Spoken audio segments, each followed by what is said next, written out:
Se llama momento de inercia de área. En ese momento de inercia que conocemos como en física, simplemente momento de inercia es con respecto a masa.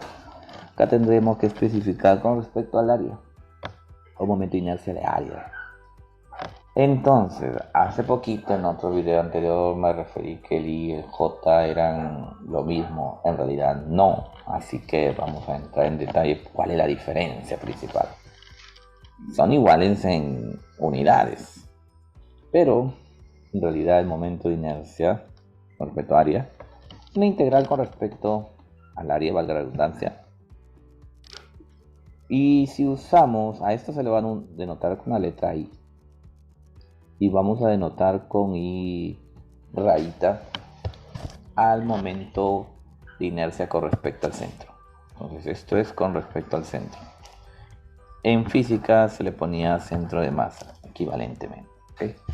Entonces es como en física que se llama I centro de masa. Es el momento de inercia con respecto al centro. Y ¿qué más? Y acá tenemos el área de la figura por distancia al cuadrado. ¿La distancia de qué? Esto va a ser el momento de inercia con respecto a alguna línea. Vamos a llamarla un eje, digamos, A', que sería este de abajito. Este que voy a poner en línea roja de acá.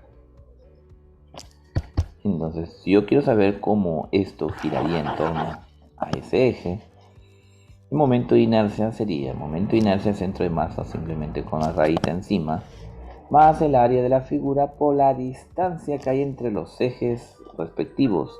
En este caso, el teorema de los ejes paralelos tengo que hacerlo sí o sí con respecto al centro de masa, por eso es importante obtener el centro de masa. Entonces sería esta distancia de entre un eje paralelo al centro de masa y el eje que estoy buscando, que en este caso es la A'. Entonces, tener cuidado con ello, de la distancia de separación entre los ejes paralelos. ¿De quién ejes? Del centroide, también llamado centro de masa, y dicho eje que estás buscando. Muy bien. En el caso de momento polar, el J es con respecto a su definición es con una integral. Hay diferencia, porque mientras que el I es eso, el J es la integral del radio al cuadrado diferencial de área. Y ese radio al cuadrado, tú sabes que es x al cuadrado más y al cuadrado. Este aquí, que si lo doblamos sería ix más y. Entonces tener cuidado, esto es con respecto al centro, siempre con respecto al centro también, al centro de masa.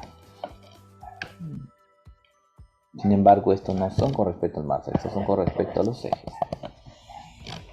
Bueno, con respecto a un punto, tu momento de inercia respecto al centroide. Acá, sorry. Vamos a denotar al centroide. Vamos a denotarlo con el J. Mejor. Listo. Eso es con respecto al centroide de modo general. Entonces voy a aplicar lo siguiente. El momento de inercia con respecto al centroide, que estamos viendo acá, que le han puesto también el subíndice, estaría dado por, si esto se conoce con respecto a esto, entonces yo puedo conocer con otro eje, un eje, digamos, vamos a llamarle O. Acá le han puesto T, no sé por qué le han puesto T. Este de otro ejercicio, sorry. Este es de otro ejercicio. Ya, entonces volviendo a nuestro anterior, estamos hablando con respecto a lo anterior. Entonces si tenemos una figura con respecto a este eje, vamos a llamarle O el punto O, si quiero llamarle, o ahí atraviesa el eje. y acá está el centroide, entonces acá sería mi J. Y también aplico el teorema de los ejes paralelos. Esta distancia tendría que conocerlo y el área. Eso es lo que está diciendo acá. El J con respecto a este eje, que sería el JO, estamos viendo con respecto a este eje, sería el J del centroide, simplemente J, más el área de distancia al cuadrado que separa. O sea que la misma fórmula de los del I también se viene a cumplir acá en el J. Pero yo quería mostrarle algo, justamente la relación entre los X y Y. Aquí está. El J con respecto a un punto sería con respecto a los X y a los Y. Eso es lo que se va a cumplir siempre y cuando ese punto sea el centroide, no necesariamente centroide. Ahí están los gráficos, sería con respecto a un punto O. Vamos a llamarlo mejor como un punto O en forma exacta. ¿Okay? Esto es con respecto a un punto O. Respecto a punto O. Entonces tenemos dos fórmulas hasta ahora. Esta de acá, y algunos inclusive ya quitan el C porque se sobreentiende que es con respecto al centro de masa. Yo voy a intentar quitarle a ver el C para no confundirnos mucho. Y esa sería mi fórmula con respecto a los J y esto con respecto a los I. El teorema de los ejes paralelos.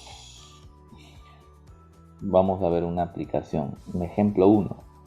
Por ejemplo, si yo quisiera calcular el momento de inercia con respecto a la recta T, la he llamado recta T, puede ser T', así que la he llamado recta T. Entonces necesito saber el momento de inercia con respecto al centro, sí o sí, el cual si lo sabemos por tablas. Momento de inercia con respecto al centro está dado por pi radio a la cuarta sobre 4. Eso es.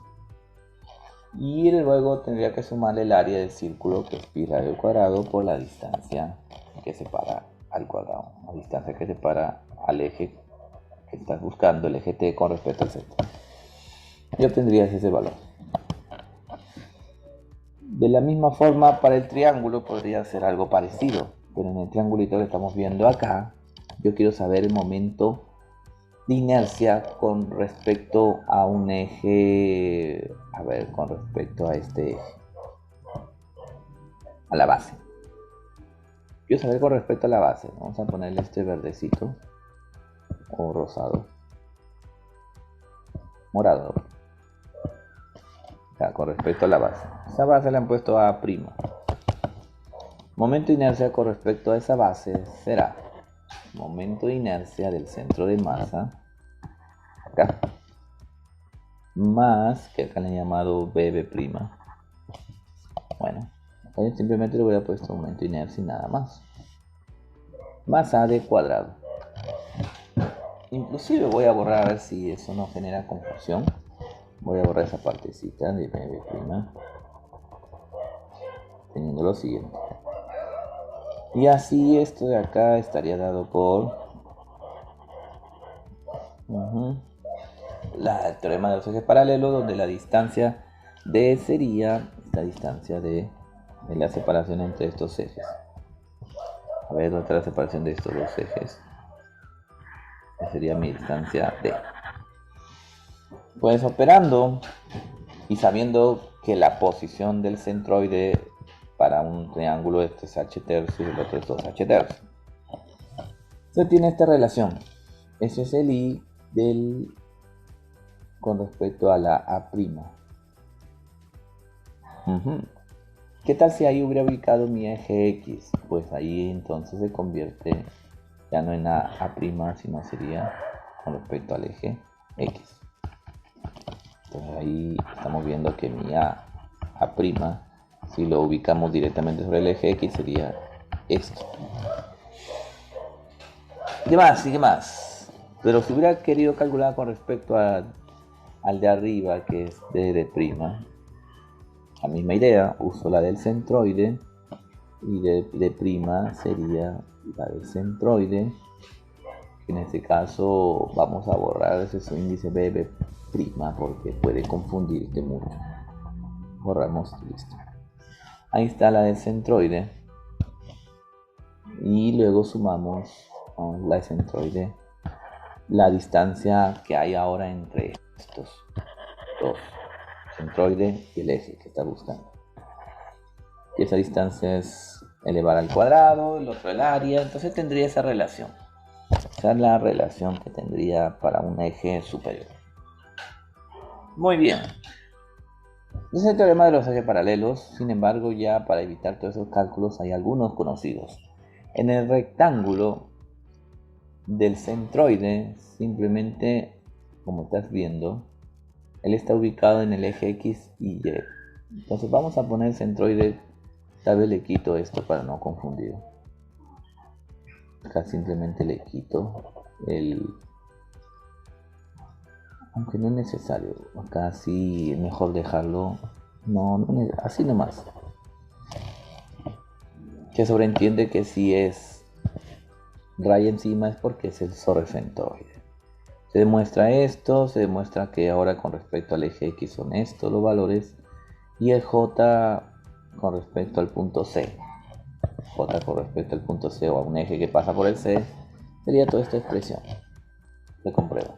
Esta es la relación de los J con respecto a los I. En el triángulo tenemos la relación del centroide y justamente con respecto al eje X quedaría para hacer con respecto al eje Y. En realidad con un triángulo rectángulo es más factible. Voy a borrar nuevamente el subíndice. Esa raíz está de más. Muy bien, ¿qué más tenemos? Este subíndice que estás viendo en realidad está refiriéndose al eje X'. Por eso es que algunos simplemente yo puedo cambiar esto y cambiar esto para evitar justamente. Aunque no es necesario, pero hay que dejarlo. Porque uno es con respecto al eje X y otro el centroide con respecto al eje Y. Y hay que tener cuidado con eso. Mejor dejarlo así. Ya, el círculo sería iguales. Si este sería mi sistema de coordenadas, si lo pongo así sería esa forma.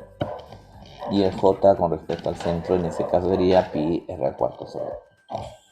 Y acá tenemos el semicírculo cuando está en el eje X en el diámetro, como ese momento de inercia con respecto a ese eje, y el momento de inercia polar con respecto a cuarto de círculo y elipse. Y así tenemos las últimas observaciones. El momento de inercia de un área siempre es positivo, es cierto, o sea, ahí J siempre tiene que salir positivo. Ahora, si estamos restando es porque normalmente nosotros vamos a restar cuando tengamos agujeros. Momento de inercia de elipses es otro asunto. Calcular el momento polar, el J, ahí está, justamente es IX más IY, lo que habéis dicho. Y bueno, localizar siempre primero el centroide del área. Hay que ubicar el centroide para resolver ejercicios de este tipo. Vamos a resolver un ejercicio para calcular el momento de inercia de esta área sombreada en el siguiente video.